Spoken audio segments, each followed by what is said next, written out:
මේ ඉන්නේ නැටෝ කියන්නේ අවුරුදු 12ක් වයස ගැටවර වයසේ ඉන්න දඩබ්බර කොළුපැටියෙක්. මේ නැටෝටයි එයාගේ යාළුවන්ටයි හරිම නරක පුරුදු තමයි තියෙන්නේ. ඉතින් මේගොල්ලොන්ගේ විනෝදාංශයක් තමයි පාරේ යන තරුණයන්ගේ ඇඳුම් අතරින් පේන ඇඟ පසඟ දිහා කෙල හල බලාගෙන ඉඳලා ගෙදර ගිහිල්ලා අත මරණ එක. ඉතින් මේගොල්ලොන්ගේ ප්‍රධානම විනෝදාංශය ඒක.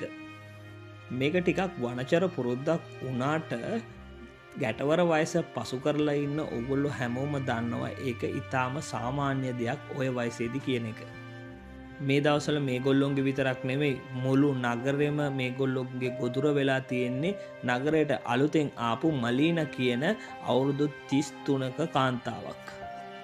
ඇත්තට මේ මලීන කියන්නේ ඉතාම සරාගී කාන්තාවක්. විශේෂයෙන් එයා අඳින පළදින විදියට මිනිසු පිස්සු වැටිලා හිටියේ. පියුරුවල භාගයක් එලියට පේන විදින අඳින බ්ලව්සුයි උකුල පේන අඳින ස්කර්ටුයි හින්දා මිනිස්සුන්ට මේ මලීනව දැක්කාම ඒගොල්ලොන්ගේ හැඟීම් පාලනය කරගන්න හරිම අමාරු කාර්යයක් වුණා. ඒ වගේම නේටෝටත් මේ මලීනව දැක්කහම එයාගේ රහස් අවයව සුජුවෙන එක නතර කරගන්නම බැරි කාර්යයක් වුණා.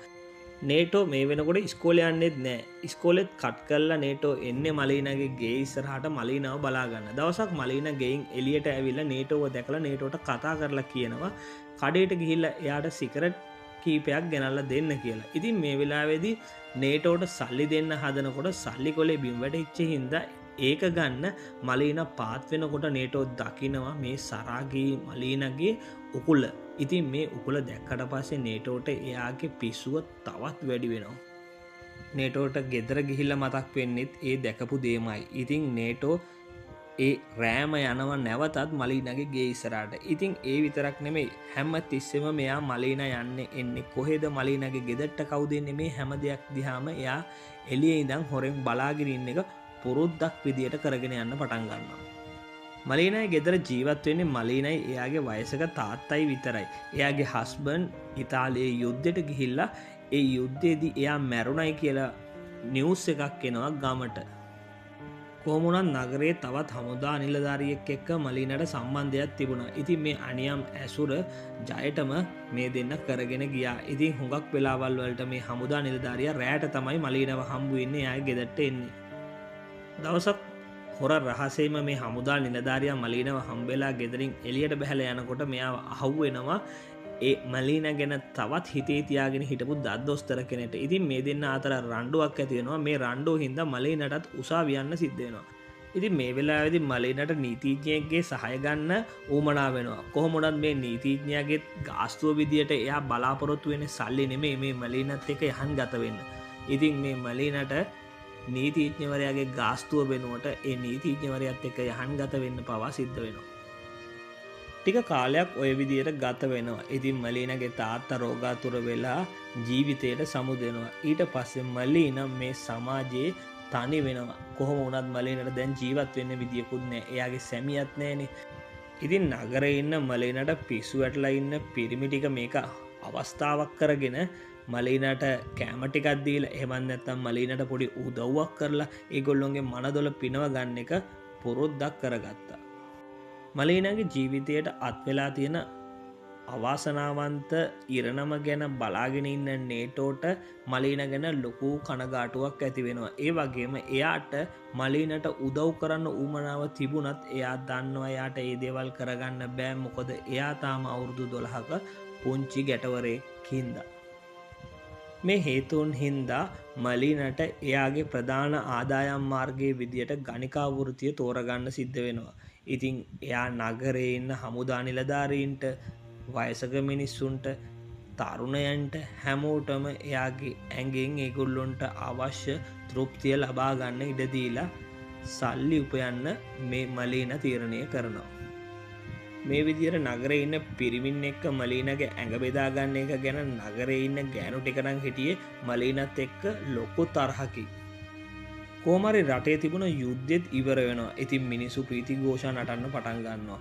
මිනිස්සු පාරට බැහැලා විනෝද වෙනකොට මේක අවස්ථාවක් කරගෙන නගරේ සිටපු ගෑනු ටික ඔක්කොම මේ මලීනව ඇදගෙන ඇවිල්ලා එයාව මේ සමාජයට ගැලපෙන්නේ නැහැ කියලා නිරුවතින් පාරේ දුවවලා එයාව මේ නගරයෙන් පන්නලා වෙන නගරයකට පිටුවහල් කරනවා. මේ වෙලාවේදී මහ රෑ එළි වෙනකම් මලීනත් එක්ක යහන් ගත වෙලා විනෝද වෙච්ච පිරිමි මලීන දිහා පිළිකුලෙන් බලනව ඇරෙන්න එයා වෙනුවෙන් කතා කරන්න කවුරුවත් ඉදිරිපත් වෙන්නේ නැහැ.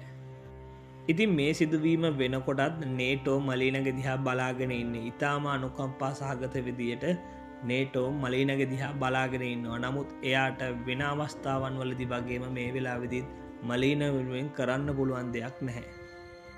මලීන මේ නගරය අත්හැරලා දාලා කෝච්චියේ යන්න පිටත් වෙනවා. ඉතින් නේටෝ මේක දිහා හරිම දුකින් ඈත ඉඳන් බලාගෙන ඉන්නවා. හැබැයි මේ කොයිම අවස්ථාවකදීවත් මලීනට අඟවන්නේ නැහැ එයාගේ දිහා නේටෝ බලාගෙන ඉන්නවයි කියලා.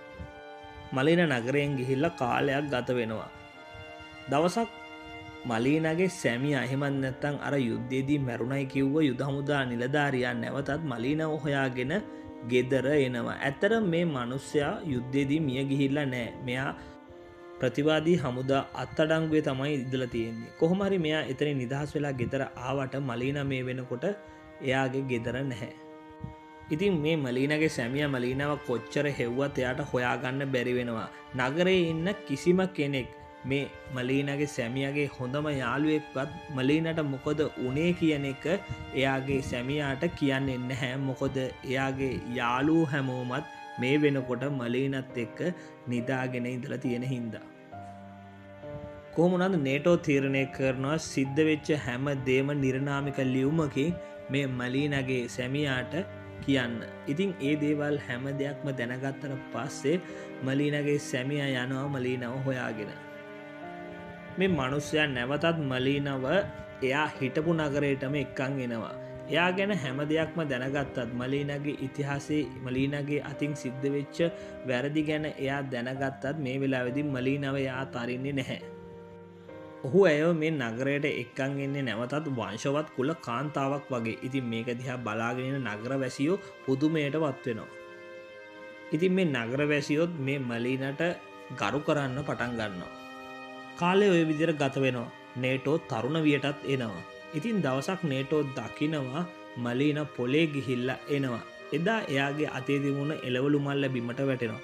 මේ වෙලාවේදී නේටෝ මලීනගේ ළඟට ඇවිල්ලා මලීනට උදව් කරන්න පටන් ගන්නවා.